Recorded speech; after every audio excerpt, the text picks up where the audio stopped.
بسم اللہ الرحمن الرحیم۔ شیخ عبداللہ شافعی علیہ رحمہ اپنے سفر نامے میں لکھتے ہیں کہ ایک بار ہم شہر بصرہ سے ایک گاؤں کی طرف جا رہے تھے۔ دوپہر کا وقت تھا تو ایک ڈاکو ہم پر حملہ آور ہوئے اور اس ڈاکو نے میرے ساتھی کو شہید بھی کر ڈالا اور ہمارا سارا مال و متاع چھین لیا، اور انہوں نے مجھے رسیوں سے باندھ دیا، اور ان کے جانے کے بعد میں نے جوں توں کر کے رسی تو کھول لی، مگر پریشانی کی حالت میں راستہ بھول گیا، اور رات کا ٹائم ہو گیا اور پیاس کی شدت تھی۔ اس شدت کی وجہ سے میں نے ایک جگہ آگ دیکھی۔ آگ کی طرف بڑھا تو وہاں ایک خیمہ تھا۔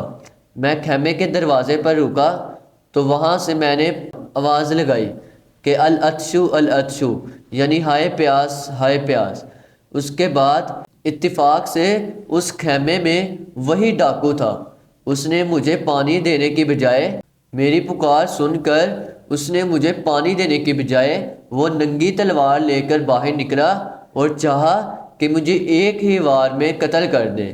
اس پر اس کی بیوی نے اس کو روکا، مگر وہ نہ رکا، اور وہ مجھے گھسیٹتا ہوا جنگل میں لے آیا اور میرے سینے پر چڑھ گیا، اور اس نے میری گردن پر تلوار رکھی اور مجھے ذبح ہی کرنے والا تھا، تو اچانک ایک شیر نمودار ہوا جس کے خوف سے وہ بھاگ نکلا، اور اللہ عز و جل نے ان کی جان بچا لی۔